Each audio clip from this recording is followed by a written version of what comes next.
Tawan mai ke mole men. Kenan makaran to? Yago. Or malo. Main jinui.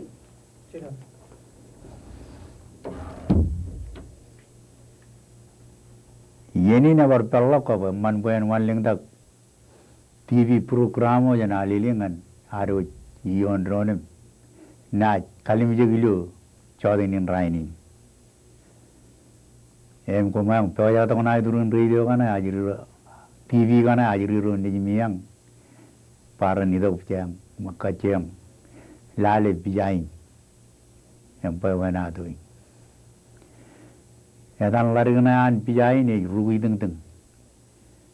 larigna icablu kun jala yu chamena ga yu chinen ai jala wa ya dina dan ke rugi deng deng larigna e beri ligin waja e beri kadan lomulu ka mun grau kumna jilam lu jon draga ya la beri jan e war larigo en larigna e gari kat pal pal ka pa gari ai bu yu kelen ai ruj Anilam tudu ibang larigram yo jilgin wajam ro yo laga ipan nogan ralla bijan ilgin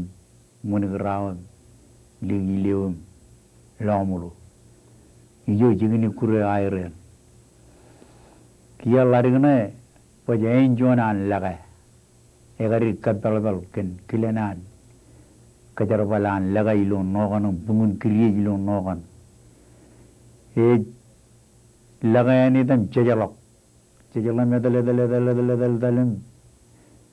tabralo ligin makayakan lag gireng ngay lagay rengalok alari raw yuri lagay tam rejinangin corren rejaji kilen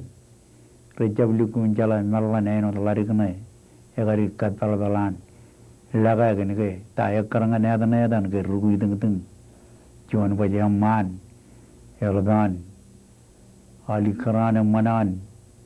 laga yon no milubon no eni tak awaleban larigin wajaru ilu tire rar pan kajagi wawin laga ko an larigin egani laban chala kilen an erolo milubon no eni tak em chala jan no par paglo no ni logan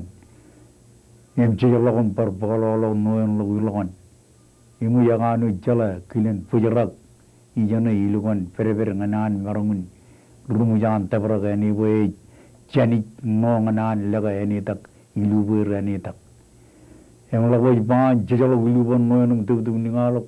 ena ilen chamalo wilgin lobu gurum padini mijakan yaganu jala gilen pungun kriye larigana rugu deng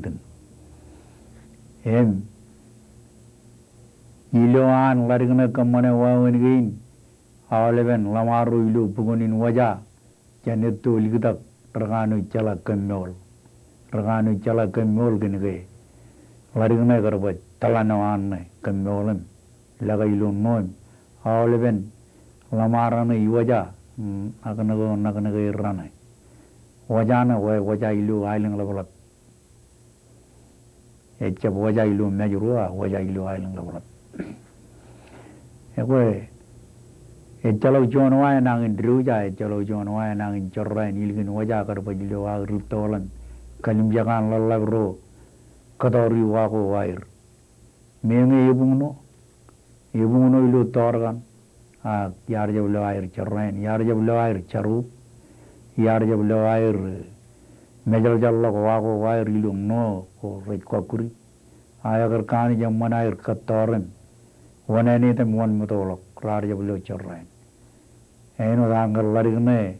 egarba chanolo janawal ban larigru ilu triyon pok me kaini megani laban aibu yujan kajarbalem ego pelapel armi em ignan kalak ngan kuma ngajri range chunin wayu ne ka pelapel alange chuan armi chuan lariga jiba yimminin kammane nan charbal ilu an laga ilik ena ikani katpalabal wayu nan laga yawe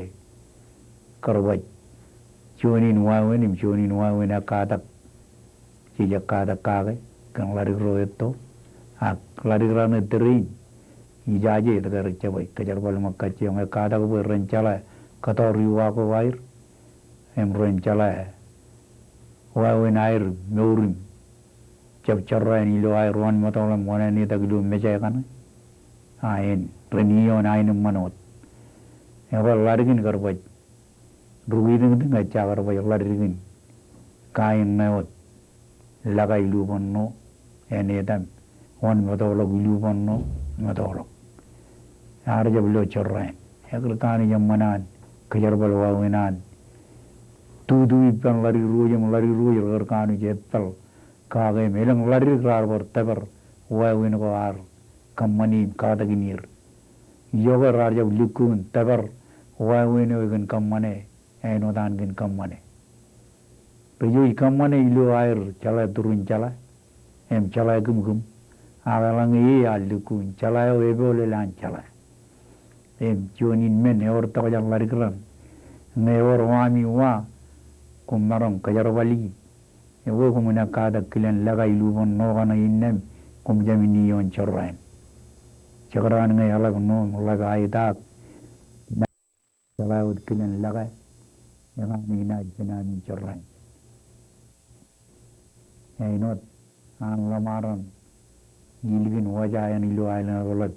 cap chorrain ilu air kajar bal kar kan wair waun air wanani wan metoda ilu toran air ellam noilgin wajah ngai wajpan ellat ewe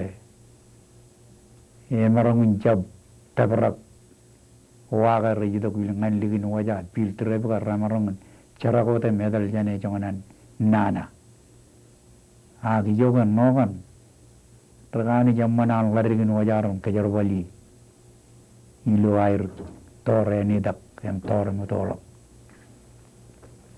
em jonin jigin eben em jonin wawin em manangan ko ma airiran mulariran go kumunangan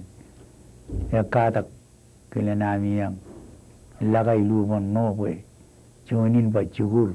em jem nor charain alangai kumunai kejar wali tutoran rana yuwada imikil ilo ami na yakada wawin laga akchonin mene or tojan ngan kajibara kami mur ewa I kairi kan pawen ado ini mujan jar-jarin balap ngan kejang lari keran ilu tiu dingin boy jen kanu jin lamna kagem ne or tojan ewa komun akada kaya lang ko milo we ena je chalo dojan ngani iljum chala jawani ebo parami bebe a kingi yallo yammanin laga ke chalo chorrenjen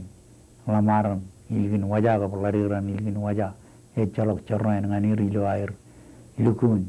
chala kilen emenu rugi deng yo yar kamanem kada ginir ewe kamolol ke ni naman ga imarang kuba ipemilu chodinin rain ngan pawai pawenaduin meme egaruot agi jalage jonin menin jaraman ngano ena jala kilen laga ewe angana ajriran kumangkano jamol milu yani emena kilegi yani nilu teri emena lewa jaga nani miyawe kum mai yini nilal agui ke indogulal jangan ai berci jadi bandron kan cacuan lelenganin program inut